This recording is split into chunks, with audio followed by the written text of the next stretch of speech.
We Okay. both are very nervous. What about me? What? Why are you nervous? Don't be nervous. Come, deep breath as we You're start. a celebrity in our world, Goldie. Oh, Yes, yeah, after you finish absolutely. talking to me, it's like I'm your sister who, you just never knew your whole life. All right, everyone, welcome to the Chey and Pav show. And as Pav and I were just talking in our big monologue, we have Dr. Gholdy Mohammed here with us today to talk all things teaching, all things social justice, all things identity. And if it's not all things, then it's just about everything. Goldie, thank you so much for joining our show. We really feel truly gifted this moment, this hour to conversate with you about teaching because teachers love to talk teaching because we know we're going to absorb so much. So thank you for Pav and I personally, but I know our audience would like to thank you for joining the Chey and Pav space. Before we start, or as we started, let the audience know who you are, although they already know who you are, but just introduce yourself, sort of in a quick gist, your journey in education. But then, if I could talk a little bit about some of the motivations, as we know, Cultivating Genius is, I would almost say, a transformational book for any teacher when they're teaching. I know I speak with 21 years experience that sometimes maybe you get a little static or you get a little stoic, but going through Cultivating Genius revamped the way I was teaching. It gave me a framework. It gave me a new lens. And I would almost argue was part of maybe my later invigoration as a teacher. And I would probably articulate that my year 17, 18, 19, 20 were better than year 9, 10, 11. And if I had to share with someone some of the texts that have allowed me to reinvigorate my teaching, Cultivating Genius is one. So if you Wow. could share along with your intro, what was one of the motivations behind that? But of course, you have a new project out, a new book out, Unearthing Joy. And I would love to Yeah. manifest. Sorry, this is a long question. This is how middle school teachers operate. That's Um, okay. I'll let you. from, from Cultivating Genius, what did you see? What was impacting that sort of manifested, inspired, gave you that insight that I needed to go a little bit further? I needed to extend, I needed to expand. So, again, I will summarize my question. Who are you? Journey into education. Tell us a little bit about the inspiration behind Cultivating Genius, and then what has led to this new project, this new manifestation. Yeah. No, thank you. And it is such a joy and an honor. I love following you all and the work that you all do in schools and within education and middle school teachers, particularly. Well, my name is Gholnecsar Muhammad, but my people, my friends, call me Gholdy. And Gholnecsar, my name means to share beautiful flowers. It comes from Persian roots of the earth. And I like to think that my work, since I became a teacher to where I am today, has always been to share something beautiful with the world, with my students, with teachers, with leaders. And, I have served as a middle school teacher. I always make the joke that I taught grade 6 and 8 because they told me to skip grade 7. They said something happened. And I never found out what. And every time I say that, teachers just laugh, like, yeah. And I still don't know exactly what it is, but I taught literacy and social studies ELA. I also served moving along in my career as a literacy coach and specialist and a school district administrator for curriculum and instruction, particularly when it comes to literacy interventions and literacy programs. And I've always spent a lot of time since I was a classroom teacher doing PD. I would create PDs. I would read something and create like a workshop or a space for teachers. And I would create flyers and pass them out after school, like come to my PD. And, so I've always had this joy and spark to not only teach children, but also to teach adults and who are educators too. And when I formally left the full time school district, I studied for a PhD in literacy, language, and culture. And at the University of Illinois Chicago, where I studied, I took a course that pushed us to study Black literacies from a historical perspective. That was taught by my then advisor, Alfred Tatum. And it was in this course where I learned and started to become aware about this beautiful part of history of Black literary societies. And I was interested in literacy and collaboration and what happens when we come together to read, write, think, and change the world. And I was like, wow, they were doing this in the 1800s. And it was in that class where I started writing extensively on the history, and which will eventually become the framework for Cultivating Genius from this class. It will eventually become infused in the introduction to the book, my paper from the class. So I'm very grateful for that time and space, because I started to think about, okay, study this part of history. Then I branched to other parts of history, like Black libraries, Black newspaper, Black schools. And I found that across all these different spaces throughout history and time, that Black folks really define literacy and practice literacy for to make sense of their lives through identity. They define literacy as a set of skills, right? They define literacy as a means to develop intellectualism, and they practice and develop literacy for criticality, for justice, for abolition. And that became the model. And throughout my work, I used this model throughout my dissertation, my profession, my classroom teaching when I became a professor, when I was a school board president. I used the model to say, this is how we can think about education for this school, right? This model sort of became not only how I taught children, as I continued to teach children, I continue to teach children every year. I used this model to develop lesson plans. And then it was like the model of my life. I practiced these, four things all together. And so the inspiration for Cultivating Genius came from the ancestors, their beauty. I would read something they had written in the 19th century, and I would write a poem to them. It was a beautiful experience back and forth, the ancestors and I, as I'm reading these historical artifacts. And I would begin to like talk back to them, write to them, tell them I love them, tell them thank you. So they are the inspiration to everything. And of course, the children today. So it was like this blend of like ancestors and children. And shortly after the book was published, it really took off really well. And I started going back, and then COVID hit, a pandemic, and we were all in, right? Inside. And it was a lot happening in the world, in the United States, in the state of education. We had racial uprisings. We had teachers not being valued, and folks not seeing everything that they do. It was like, it was a pandemic. So we experienced loss, right? All these things were happening. And all I kept feeling and hearing was joy. We need joy. We need joy. We need to reclaim joy. We need happiness. And many of us are still doing this now as we're kind of some years out from the inception of the pandemic, but we're still struggling with our joy a bit. So I went back to the research and I said, well, what did the ancestors, because I write about joy and cultivating genius, but I don't add it as a fifth pursuit.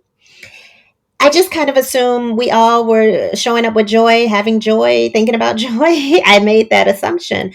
But then I went back to my data, which was the historical artifacts, and I said, let me see what they said about joy.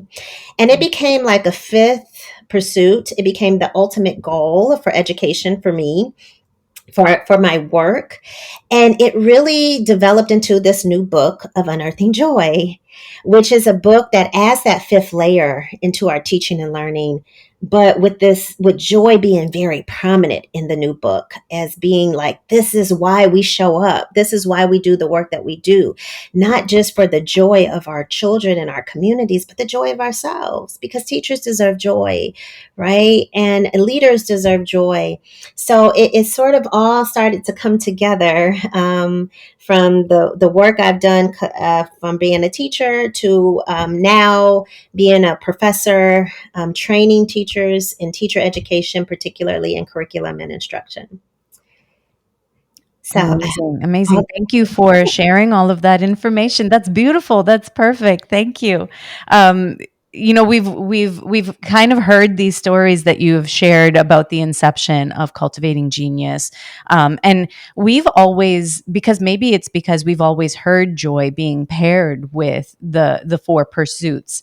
Yeah. We always just assumed that joy was a part Yeah. of it, and so when I received the book for the very first time, I was like, oh. Joy is not in here, but we always hear joy being paired with Cultivating Genius. So it's really lovely to hear that history and the story behind that, and now that culmination with Unearthing Joy that has released from when we are recording. It was released today, and so it's such a wonderful thing to be able to talk to you at the same time as the book being released. And Mhm. before I go into the next question, which sort of takes a lot of the information that you have shared already, Mhm. I wanted to thank you for telling us a little bit about your name and the meaning behind your name, and such a beautiful meaning to share beautiful flowers, Mhm. because that is essentially that is what you are doing with the world today.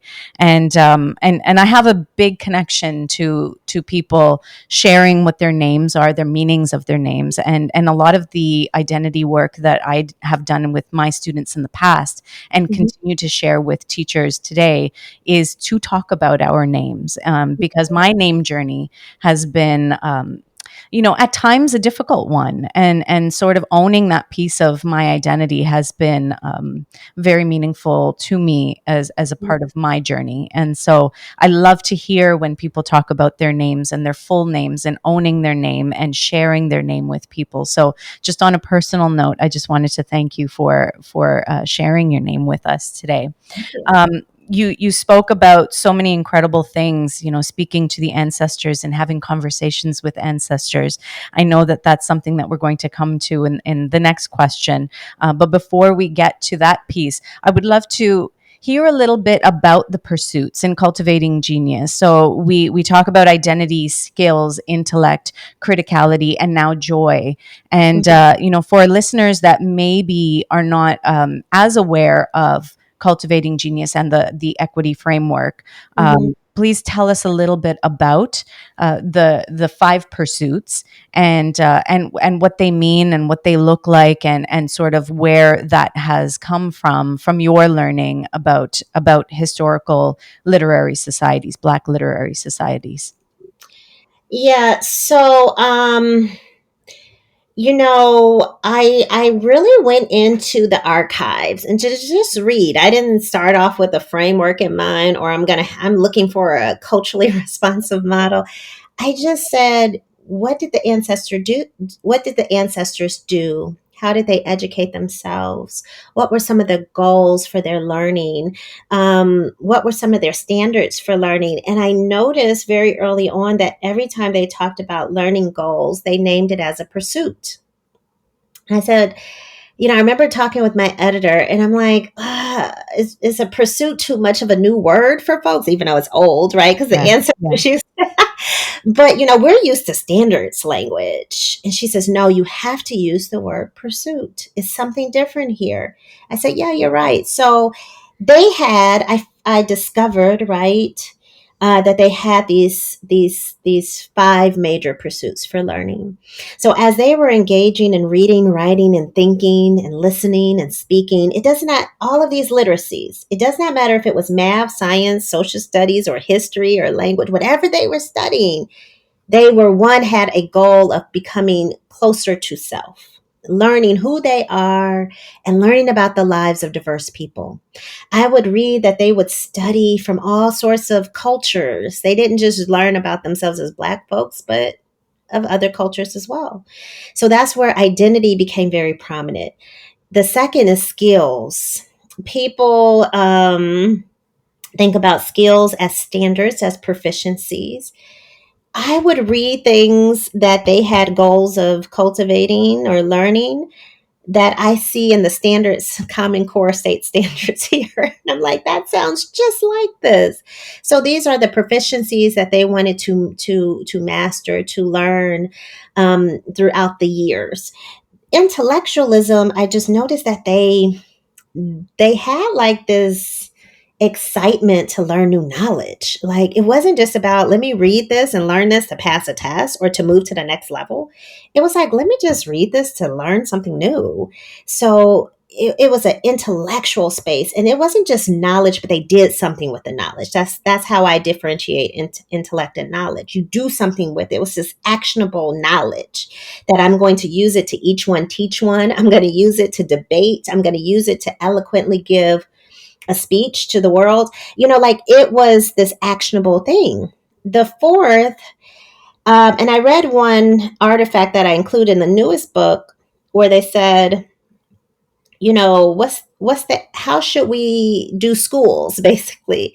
And they said, look, education is abolition, abolition is education. That was the exact quote from the 19th century from the ancestors. You did not have education without abolition. That's what criticality is and does. Criticality is social justice, equity, anti-oppressive teaching and learning. And then joy, joy in writing this book. Listen, y'all think y'all like Cultivating Genius. I don't know if you're supposed to say that. You're not supposed to say it about your students or your kids. Right. Better. But I just love this book. Yeah. And I went in and say, okay, how did the ancestors define joy? Because, when a lot of people define joy, they think of it as like celebration, having fun. Joy is something for early elementary, the younger kids, kindergarten, Mm-hmm. middle school. We do more serious work in middle school and high school. But see, for the ancestors, there was this relationship of criticality and joy. You did not have joy if you didn't have justice, right? Mm. And it was like you're fighting for justice so you can have joy. If anybody is hurt and oppressed on a daily basis, how can joy come? So it's only through joy can only be experienced when there is this action, this learning, this disruption of hurt, pain, and harm. So I saw this beautiful relation. They define joy as healing, as wellness, as aesthetics, as beauty in the self and in the world, in humanity. It was the flowers, it was the birds, it was the sky, but it was also anti oppression and the justice and the solutions to the problems. It was healing. It was like the benefits, like determining what are the benefits to something. So in Unearthing Joy, I talk about all these expansive ways of the ancestors defining joy. So when we look at it this way, we say to ourselves, do we need joy as adults? Well, of course we do. And of course children do. And when I ask teachers which pursuit like stays with you, do you remember? They're like joy. Joy. Yeah. So it's something definitive, like purposeful, authentic about joy as a pursuit of education for schools. Like what happens if we reclaim that joy again and make learning about having fun and celebrating, right? And the sustained happiness, because I got to tell you all, and you all know this, we can cultivate a child that's very skillful and very knowledgeable, and they still struggle in this world. But if you help to cultivate, develop, and build a child who has skills and knowledge, but also has self, has consciousness and joy, Mm-hmm. there's no stopping of who they will become in this world. That's right. That's the goal. That's a powerful response. I'm annotating my question sheet here extensively here because there's so many wisdoms being dropped, and I'll just go with two, and perhaps I'll work into the question, Pav, and you just give me a shoulder shrug if I never quite get into the question. But I loved, Gholdy, how you expanded or challenge us to expand a possibly oversimplification of what joy is, and joy isn't merely about giving a student a candy. It's we get joy in doing impactful social justice oriented work, that as we work through the struggle and maybe as we collectively come together, that we see joy in this collective power, we can build and see movements. And so as you were talking, I almost had an aha moment that I need to interrogate what I would consider joy, to expand that definition, and to have that part of that criticality as part of joy, that joy isn't necessarily maybe the simplified things we may reach to right away. So I love that component. And leading into the question, as you were both speaking about names. I was listening, and I was absorbing, and I know for me, when I think of our content, I've always told Pav my favorite episode is actually the solo episode that Pav recorded herself about her Mm, name. Because mm, I, despite knowing her so well, I mm, still to just sit and listen to her talk for 10 or 15 minutes, open my eyes to things that I didn't see and I didn't know. And it just, as you were both speaking, it reminded me of the power of listening and mm, observing. And I started to think of a little bit of my own teaching because you were speaking, Gholdy, about reaching and talking with my ancestors, the ancestors, and understanding the ways things were taught. And I thought of my early teaching and I think of how I've progressed. And I would have argued that as I became more social justice oriented, I was still doing the work through a very colonial framework. And so we mm, would speak, and Pav and I speak in an almost entirely racialized community. And as a white male, it took me a while to understand those nuanced biases that no matter how I was teaching, I was reaching to my comfort level, the way I was taught, the way my family had been taught, and I was yeah, reaching to colonial norms to teach. And as you spoke, it reminded me of the power of learning how different cultures and ethnicities how they teach. And then because you don't yeah, want to appropriate it, but you need to be aware and you need to call in community members that can advocate that it's not always the content, it's how we dive into the content, how we're teaching. And I think of my growth as a teacher. I think back of me 7 or 8 years ago and how I would thinking I was doing great work, but really maybe I was inducing more harm by sticking everything through a certain framework. And I think for our audience and ourselves and myself, it's the reframing again, the cultivating genius framework, embedding the joy, but just listen to you talk about the criticality of your Black historical societies, how they were teaching, and how you realized that it was important for you to that self discovery to sort of guide you and how we wanted to reach. And so I'll dive now to the very specific questions, as I had a couple of anecdotes. Is in Cultivating Genius, you speak about the 10 lessons you learn from Black literary societies. And we found this to be such an important conversation to have with students and even among teachers about the function and true purpose of education.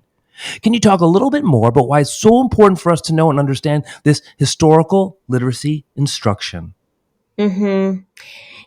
Because since the beginning of time, in so many spaces in the United States, where I was educated and brought up into different levels of schooling, it has always been Eurocentric focus, colonial lenses, as you said. We have never taken the teachings, the strivings, the guide and the roadmap from Black folks, from African cultures, from Blackness or African American cultures, to say let's think about one group of people who have been through chattel slavery, who have survived it, thrived it, innovated stuff that we use every single day. Like, there's something to learn from this group of people who have been loving and forgiving and inviting, who speak multiple languages. And it's something unique about Blackness. Like, if you are mixed, as they say, you have black, you black, right? Especially in this country, in the United States. So it's like, folks, there's something going on with the diversity of Blackness, and the experiences that we have in terms of marginalization, especially if you are part of multiple categories. I'm Black, I'm woman, I'm Muslim, right? Mhm. There are different ways that I experience the world. You can learn a lot about people who have been marginalized and oppressed. That's who you should listen to. And so that's where that all of that, we can learn from lessons. We never have learned from Black history to say, let's learn from this history to shape our schools, to write our textbooks, right, to shape our models, our frameworks. We just haven't done that. And so these 10 lessons, I wanted this book, I wanted both books to be a quick read. I don't know if they were quick in reading for you all, but I wanted it to be quick in reading but profound in thought and history, to make you think, to make you sit and rest on the language and think through some stuff. I wanted it to be very clear. if a teacher is picking this up, yep, these are 10 lessons, boom, boom, boom, boom, boom, for me to sit and think about, but for me to gather them. And so I studied Black literary societies, and I say, well, they did this. This is a great lesson that that we can use. They studied diverse literature. We can study diverse literature. They studied the aesthetics and the beauty and the joy in the world. We should be doing that in class, and we should make it a part of our evaluation, our teaching, all these things. So that's really what that part of the book speaks of, is really pulling out of all the beautiful and wonderful things of literary societies. And you have the model, right? But I also wanted to say these are 10 lessons specifically that you can learn from history to reshape, reframe, or think about your own pedagogy today. And with that plus the framework, it became what I call culturally and historically responsive education, because I felt like teachers needed something to put in their hands and say practically, this is what how I can embed culturally responsiveness. Because it was for many teachers, it was like a theoretical space instead of like a practical tool, like in a lesson plan that they can pick up and use. So that was also a goal of the work. For me personally, I found it to be very profound to read about the Black literary societies, because it was prior to reading your book, Cultivating Genius. Sorry, Chey, can I just show it? Because I realized I haven't. I'm not going to show the inside because there are too many It's notes inside there. Uh, it's heavily annotated. it's heavily annotated. And to answer your question, yes, it is. I would say a easy to navigate read. I wouldn't say that it's a simple read or it's a fast read, because I've gone back and forth through it several times. But it is an easy to read, easy to navigate book, and it's easy to find my place and find what I'm looking for and go back to it. And reading about the 10 literary societies, the lessons, 10 lessons that you learned from the literary societies, for me that was all very new information, and it was something that I was very keen on taking to students and having them see. We talk about this Eurocentric way that we are learning, this colonial education that we have, but what does that really mean? Because that's all we have known as students and as teachers. Myself being born and raised in Canada, I know that there is a different education system in India, but I didn't go through it. I don't have the experience with it. And even my parents have gone through a colonized education system in India. And so what does it look like when I bring that information for students to learn about, and say this is what it was like? And then we get questions like, well, why is this the first time we're hearing about this? Yeah, yeah, And for many of us, even as teachers, why is this the first time we're hearing about this? And that really is that aha moment of, yeah, there's so much that we haven't been taught, and yeah. there's so much that we are not aware of. Mm-hmm, And we've seen some of your presentations where you share photographs of these literary societies, and they're wearing suits, and they're dressed in ways that haven't been portrayed in the past to us. And so we're thinking, well, this was the 1800s, but that's not the narrative that we were given. And mm-hmm, that's not what we have been told. And so why not? And that is part of that criticality that I feel like, when those questions come from students, mm-hmm, that's criticality. mm-hmm. And And that, don't want students to even ask that. I'm sorry? People don't want students to even ask the why not. They just criticality, as you're saying, it doesn't make you a passive learner, right? You Yeah, question. Hmm. that's right. And when students have the teachers that are willing to do that learning with them, and say, that's a great question, I wish I had the answer to that, let's find out why.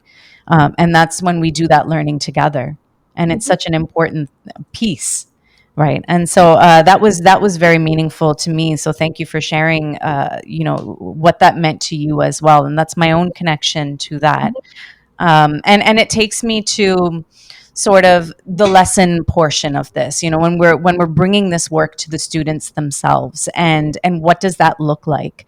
Yeah. Chey and I, as we talked before we started recording, Chey and I have moved into roles where we now are centrally assigned teachers. And although we have engaged with Cultivating Genius and the framework before we moved into our central positions, we now have the privilege and the honor of being able to share this learning with teachers to build capacity.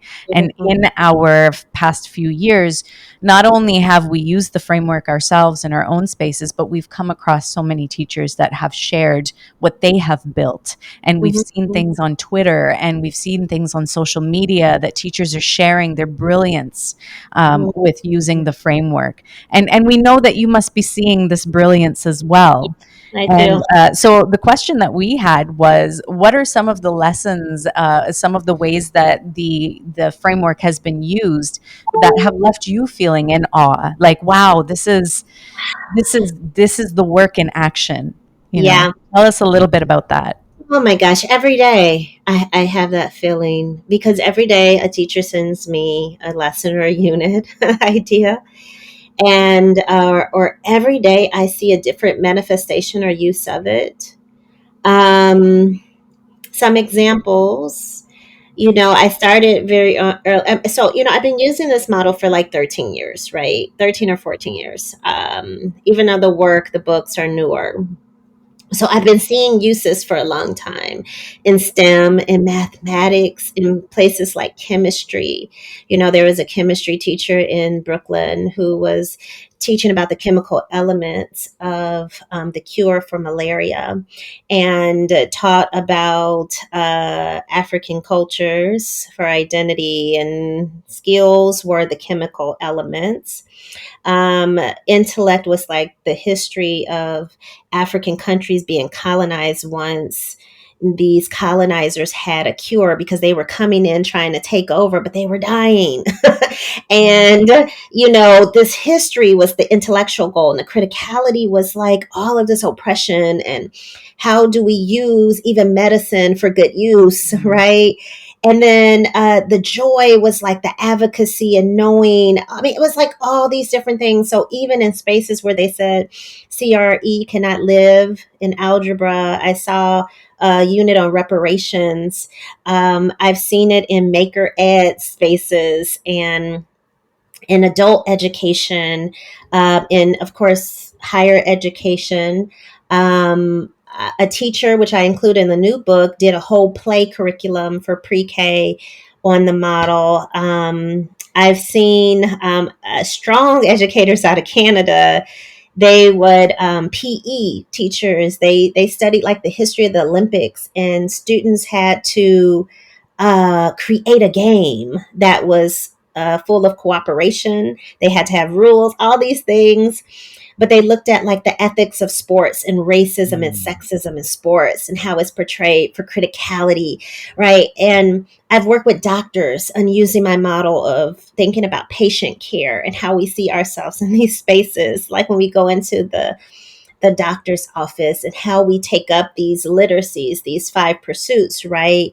As we are receiving care. So it's like all these different things that I have seen. I've just seen beautiful things, and project based learning, and like projects to help create activism and social change in communities I have seen. So again and again, every day I see new and exciting ways of using the model across grade levels, across contents. And I'm just in awe. I'm not surprised because I know our teachers are genius. I know who they are. Mhm. But I'm in awe of just like the beauty of creation. It's like artwork to me, like observing art. And I'm so thankful that when they teach it, our children get to experience it. That's right. Mhm.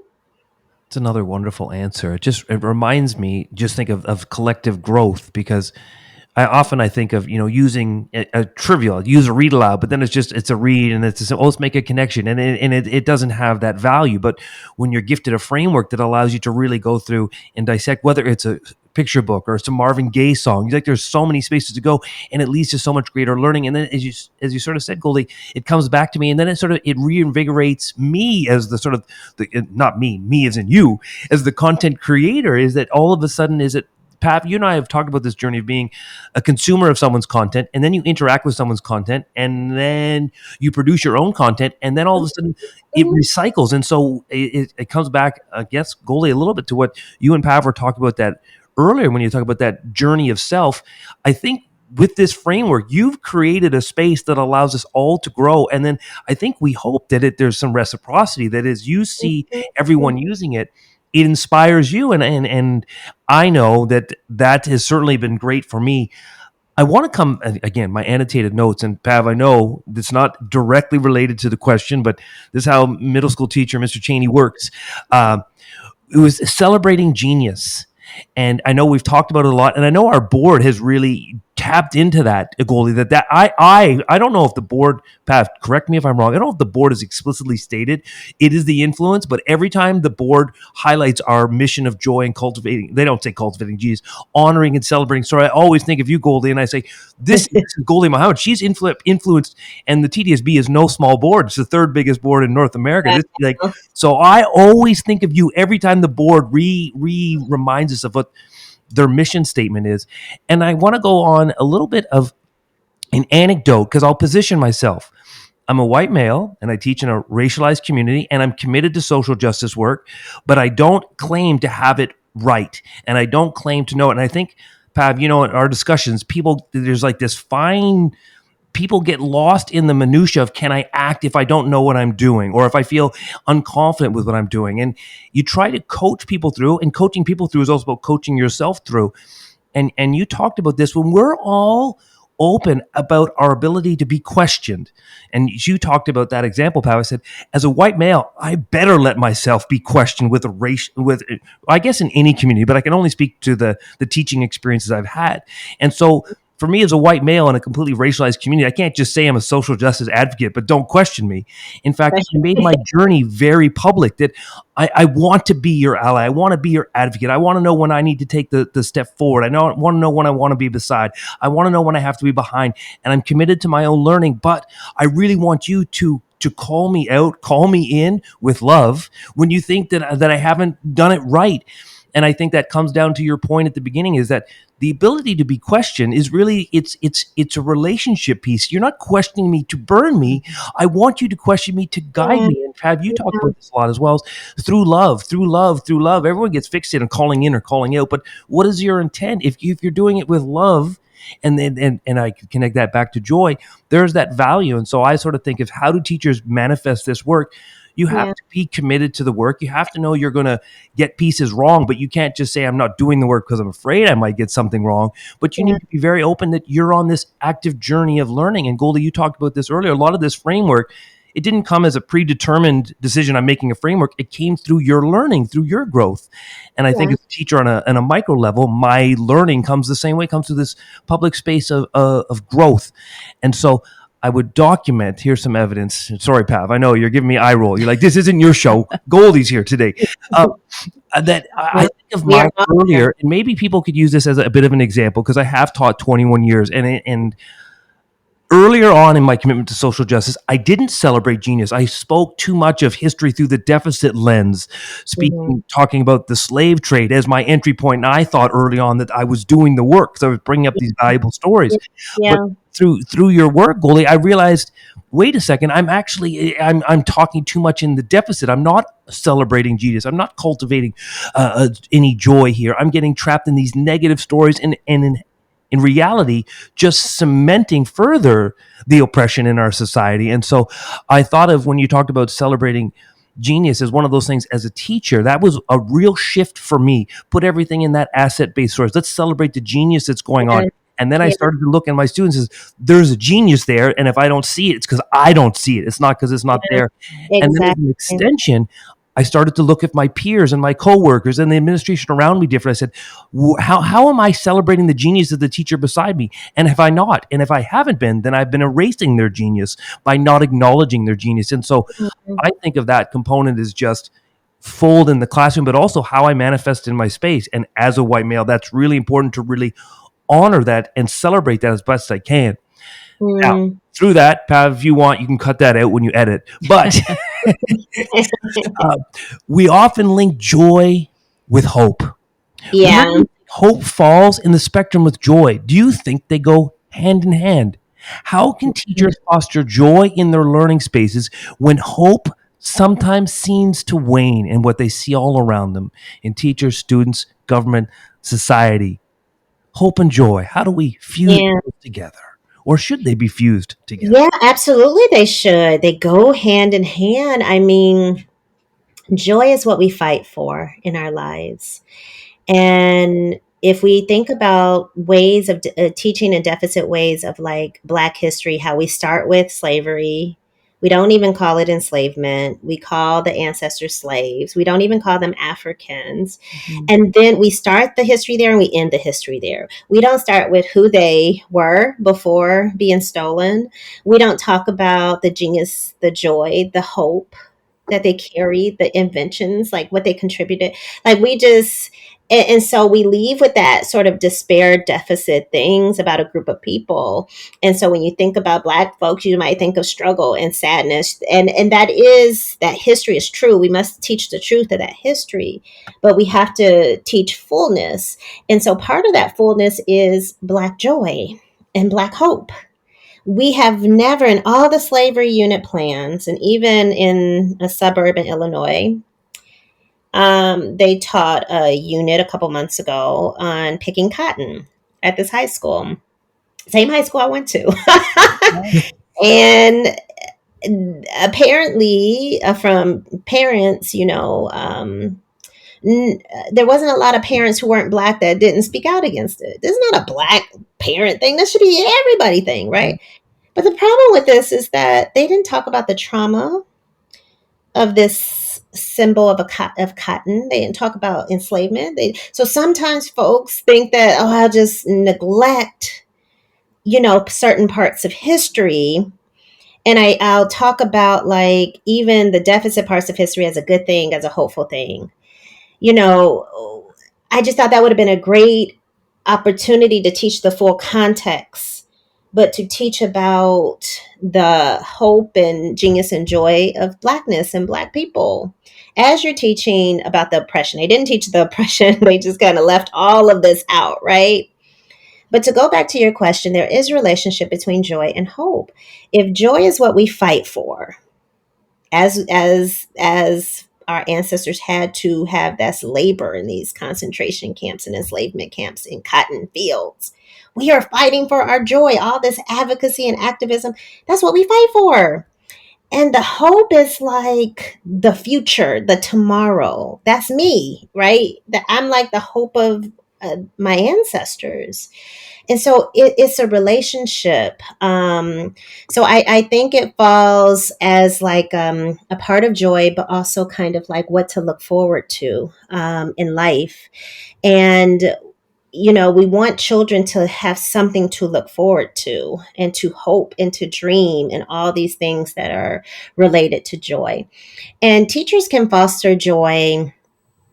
Um, and I get it. Like, how do you foster joy when, like, you don't feel very hopeful about our schools? I get this question a lot from teachers. Like, we're actually going opposite in some ways with policy and legislation and all this work around what you can't teach when it comes to Black justice and critical race theory and all these things. I had somebody call me this morning, a young scholar, crying because receiving threats on his life from being on a list saying that he's teaching critical race theory, and it's like all he wants to do is teach hope and joy. And so I asked myself this question, like, how can I show up with joy? And when I see these expanded notions of joy that I define, I can show up with joy, because joy is about the solutions. Joy is about anti-oppression, abolition, healing, wellness. So sometimes not showing up may be joy. Maybe resting. you know we have to, like the new book tells us, rest is resistance. Yes. That's joy. Yeah. So sometimes joy is not showing up and doing the work, letting other folks to pick up, and then I'm resting and I'll pick it up again. And so it's hard. I'm not going to like, romanticize like, when you don't see any changes, how do you still have joy when teachers are being pushed out of the field? How can you have joy? It's difficult, but I would say that we have to remember who we are. We have to remember our ancestors and remember. I love that word. And Cynthia Dillard, she puts the RE in parentheses, a re, and remember to go back and back again. That's what fosters the joy and keep you going. And and it it's also seeing what happens, right? When I see teachers work in 10 minutes and create some of those units I told you about, okay, I can keep going because something's working, right?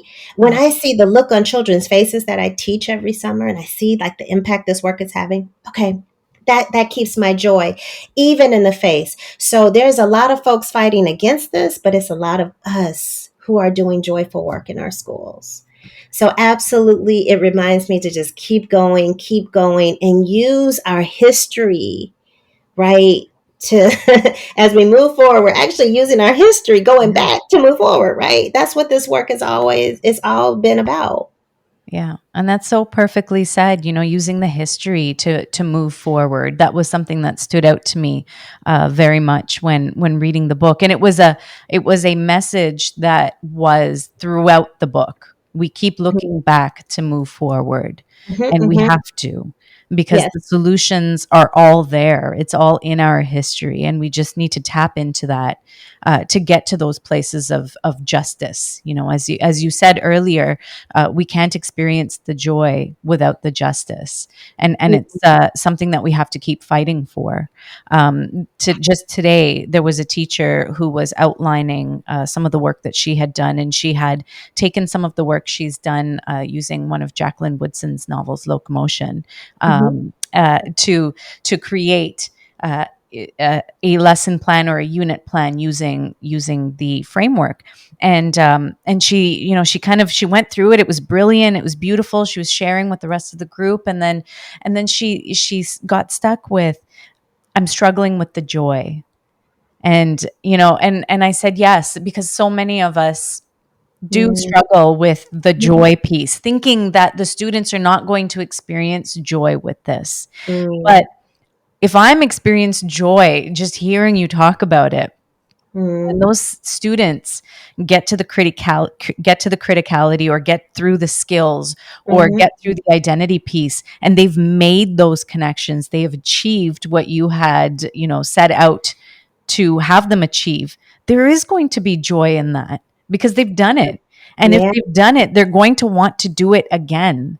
And Mhm. that's what joy gives us. It gives us the Mhm. opportunity to repeat and to Yes. keep going and keep moving forward, because it worked. It Yeah. worked when I did it. And so Yeah. why wouldn't I keep doing it again and again and Yeah. again? And Absolutely. so you use the term remember, and the to keep repeating. And I was thinking of the same thing. Like, we keep doing it, and that's what's going to create that progress. That's how we're Yeah. going to get to the justice, Yeah. and that's how we're going to get there. So thank you so much for sharing that, and for sharing everything so far that you have been talking to us about. So many questions that we have had that we just don't get the privilege. Not everybody that reads your book gets the privilege that we have right now, is to be able to speak to you. And we're so looking forward to sharing this, not with just our regular audience, but our colleagues and the teachers that we work with, Mm. to hear your perspectives one on one. Some of these questions that often come out through our own conversations.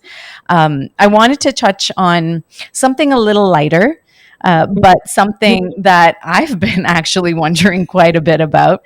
How did you get Pharrell? So, I want to know I'm about just Pharrell, and how did that collaboration come to be? Pharrell wrote the foreword to the new book, Unearthing Joy. And if you could please hold it up for us, Gholdy, because we don't have our copy yet, as it hasn't been released yet in Canada. And even though I've pre-ordered it and I was really hoping it would be delivered today. I can't But even show the yeah, screen, the you text can. message. Oh, there Yes, we go. there it Stop and look is. at that. Beautiful. But yeah, so how did that collaboration with Pharrell come to be, and what was sort of, the genius of his that you wanted to celebrate through writing the foreword of the book? Pharrell and I came together much like the three of us came together. It was supposed to be, and it happened. Sometimes we have to look at life like that. But I was working with, I was doing the work of Cultivating Genius, and it started to spread, the work within it, the book started to spread. And the Cultivating Genius got into Pharrell's hands through educators, particularly some educators who were working with him in his school. So Pharrell has a school in Virginia Beach, his hometown, called Yellow Hab. It's an incredible, beautiful school. Thinking about Pharrell's philosophy about humanity, about cosmos, it's like a school being developed with these creative sensibilities of students, their genius, all these different things that he wanted to put together. And he's very intentional about calling the school Yellow. I mean, his organization's called Yellow because he talks about it as a beautiful space. It's not too slow, it's not too fast. It represents a beautiful, vibrant, joyful color. So when he asked to meet me because I started training his teachers at the school. And I told him, like, I taught him the model and what this work is all about. He probably heard my passion about schools.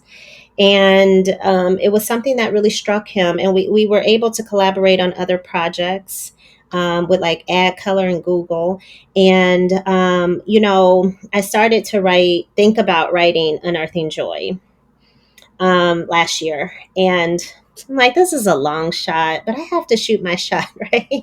I have to, because all people can do is say no. I can't even imagine how busy he is. I know how busy I am. And, that's a whole different level of something, of busy. And so I contacted him and I asked him. And within a day, he said, yes, absolutely. And so we finally met this past October in person. We've been on Zoom because all this is during, the pandemic. And he wrote such a beautiful foreword. And when you talk to him, it's almost like he has been studying education and philosophy. Because I'm like, you sound like a scholar of education when he talks. And you can tell his mother, who is deeply rooted in education, knows education studies, so you could tell he comes from a people of scholars, in that way. But he writes in the book, in the foreword, joy for me is uninhibited, undistracted, euphoric. It means living free to define yourself and realizing your personal and professional dreams. So, the way he said the very first words of his foreword is, what is joy? And the reason why I asked him, because I wanted this book to feel different. Um, I wanted this book to be an experience of joy as you're reading it. So I talk about teachers as artists, as people who create something beautiful in the world. I talk about curriculum as art, curriculum as the world, curriculum as legacy building, right? And I include, I listen to music when I write. And as I was writing this introduction, I started crying. I'm crying. I'm listening to this music. I'm writing. I'm crying. It's like all these emotions. And I said, well, what happens if I put a playlist? So there's QR codes of playlists that as readers are reading this book, they softly listen to these lyrics and these songs in the background that have connections to the content of that chapter. So there's like these different layers of meaning through art, right? And then, of course, we took steps further and we said, what about if it was layered with poetry, with artwork, with coloring book pages? So, like at the end of each chapter, right there's like there's spaces to color because why not? We need all the joy. So Yeah. it's supposed to be like this embodiment for joy. And so for me, it was perfect to ask an artist to open the book. So I'm grateful that he said yes.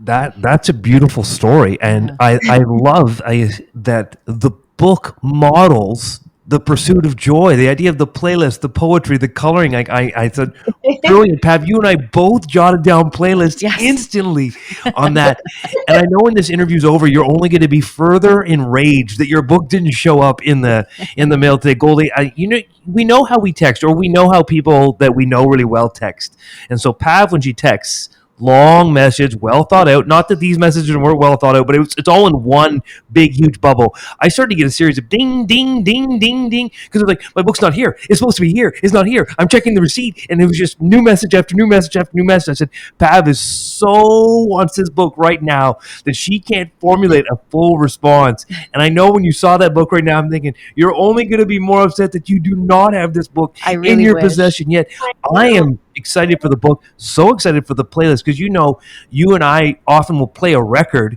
to get ready for a podcast episode. So we'll drop Troubled Man by Marvin Gaye as one of our go-tos. And it's Mm, just like you realize that these small connections, and so every time Troubled Man comes on, it's a connection to the content. And Right. so I can't wait to see the playlist to go with the content because so much of us, you know, it's the music that connects.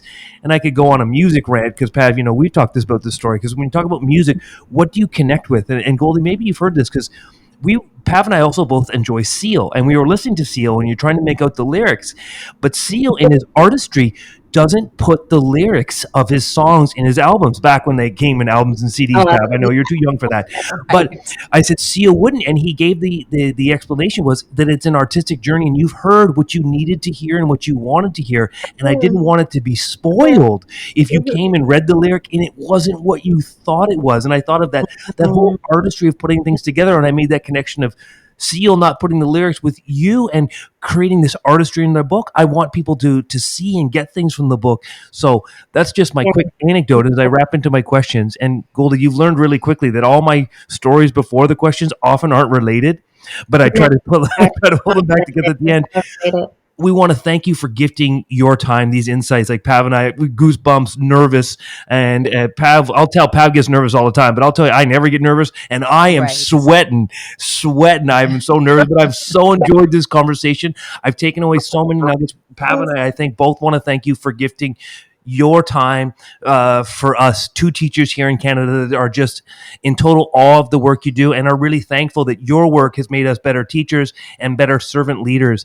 And guess isn't great vernacular. Not that there's anything else new, but I know we like to end our interviews with you. Tell us what's coming up, what's new, what's going to complement this book. Are you going on some speaking gigs? Are you going to come up to Toronto? Because if you're coming to Toronto, Pav and I know a great restaurant, and we owe you a dinner. Listen, that sounds incredible. You know, when I think about that question, like what's next, the first thing that came to my mind was rest. Mm, I've been going in these last 3 years, but I am gonna, I hope to do somewhat of a book tour and speak about the book. My husband, who's an artist, who helped to inspire the book and the artistry of it, he's an artist. Some of his music is in the book. Um, we thought about doing like I mean, this is just thoughts, right? Y'all are just hearing this for the first time out of like my mind. But we both thought about like where I talk about the book and he engages in music and we do like this really mm, cool collaborative funky teacher educator experience. So, we're working on creating just beautiful, not your regular book tour, but mm, something that is vibrant and engaging and artistic and beautiful. I'm sure Pharrell and I might be able to speak together again about the book. He saw the book for the first time, the cover with everything in October, and he loved it. I mean, he loved it too because it happens to be yellow. I'm sure Yeah. that was a nice touch. So yeah, and in terms of other work, I'm always working curriculum. Mhm. I want teachers to have a curriculum in their hands with these 5 pursuits already made and ready to go, where they wouldn't have to write and adapt and revise so much. So that's my dream project. I get to do it, in small waves here and there, but I would love to follow a book like this because this follows Cultivating Genius very nicely. This is like the how to guide of what Mm. Cultivating Genius is with that added pursuit of joy. And to me, what would feel like a nice next something is a curriculum project. So inshallah, we'll see. Beautiful, beautiful. Thank you for sharing, and we hope, of course, that all of those things come to fruition. If you are going to be doing that artistic book tour, I want front row seats because that sounds fantastic. So that's beautiful, and we're very excited for everything that you put out, and whatever comes next. And you've hyped up the book so much now that I'm not going to be able to sleep, wondering when I'm I going to knew get you wouldn't. that email that it's on the way. I'll probably take off a day from work to wait for it. Yes. Something to look forward to. Thank you so much, Gholdy. We are so honored that you took some time out to speak with us today. It's been a beautiful conversation. We're happy. We're very excited to listen to it back and pick out more nuggets to talk about. There's so many things that I wanted to follow up with, but we also want to be very respectful of your time. So when we have that part 2 of this conversation, Good, Have a good. That was clever.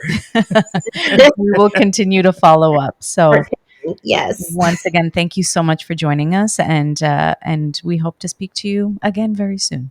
Thank you. I hope that too.